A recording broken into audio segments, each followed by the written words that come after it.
সে MP হোস্টেলের এখানে এসে আমি আজকে ভিডিওটা করছি আপনাদের দেখানোর জন্য।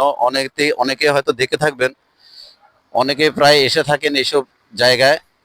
সরকারের আমলে এত জনসমাবেশ ছিল না, মানুষজন কম আসতো, কারণ এই রাস্তাটি অপর পাশে ডান পাশে যেই চন্দ্রিমা উদ্যান আছে, জিয়ার সমাধিস্থান, ওখানে মানুষ যাতায়াত বন্ধ করে দিয়েছিল।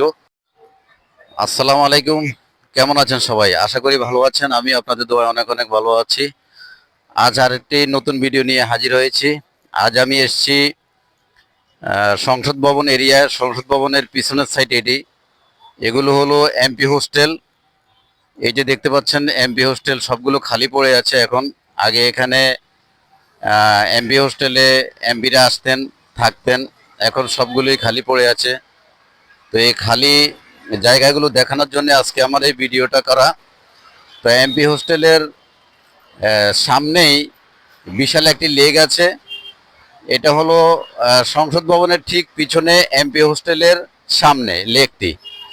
আর এমপি হোস্টেলটা হলো রাউন্ড দিয়ে করা। এই যে দেখুন, লেকের চারপাশে এমপি হোস্টেলটা, আর মাঝখানে লেক, তার ওই পাশে হলো সংসদ ভবন। আমি একটু জুম করে যদি আপনাদেরকে দেখাই, এই যে হলো সংসদ ভবনটা, আর মাঝখানে বিশাল লেক, লেকের পাশেই এমপি হোস্টেল। আসলে এটা ভিডিও করার উদ্দেশ্য হলো আমার, এই প্লেসটা এত একটা সুন্দর, এত একটা মনোরম, যেটা ভাষায় প্রকাশ করা যাবে না, স্বচক্ষে না দেখলে বিশ্বাস করতে পারবেন না, এত সুন্দর প্লেস। তাই আমি নিজে এটা দেখানোর জন্য আপনাদেরকে এখানে ভিডিওটি করা। তো এদিকে আবার যে রোডটা চলে গেছে, এটা হলো বিজয় সরণি থেকে এসে এই রোডটা সোজা প্রাক্তন প্রধানমন্ত্রী গণভবনের, শেখ হাসিনার গণভবনের দিকে চলে গেছে। আর রাস্তার ওপারে যে পার্কটি দেখতে পাচ্ছেন, এটি হলো চন্দ্রিমা উদ্যান, যেখানে সাহিত্য আছে প্রয়াত রাষ্ট্রপতি জিয়াউর রহমান। সেটি হলো চন্দ্রিমা উদ্যানে হাতের ডান পাশে, এই যে গাড়িগুলো যাচ্ছে তার ডান পাশের যে সাইডটা, সেটা হলো চন্দ্রিমা উদ্যান। আর বাম পাশের এটাই হলো সংসদ ভবন। এই যে সংসদ ভবনের এমপি হোস্টেলের ভিউটা যদি আরেকটু আমি জুম করে দেখাই, তাহলে একটু স্পষ্ট দেখতে পাবেন। এই যে দেখুন, এমপি হোস্টেলের এমপি হোস্টেলের জানালাগুলো খুব সুন্দরভাবে দেখা যাচ্ছে। সবগুলি বর্তমানে খালি। বিগত সরকারের আমলে এখানে এমপি হোস্টেলে এমপিরা এসে থাকতেন।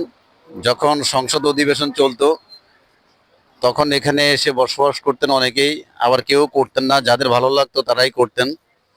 তে সে এমপি হোস্টেলের এখানে এসে আমি আজকে ভিডিওটা করছি আপনাদের দেখানোর জন্য। অনেকে হয়তো দেখে থাকবেন, অনেকে প্রায় এসে থাকেন এইসব জায়গায় দেখার জন্য।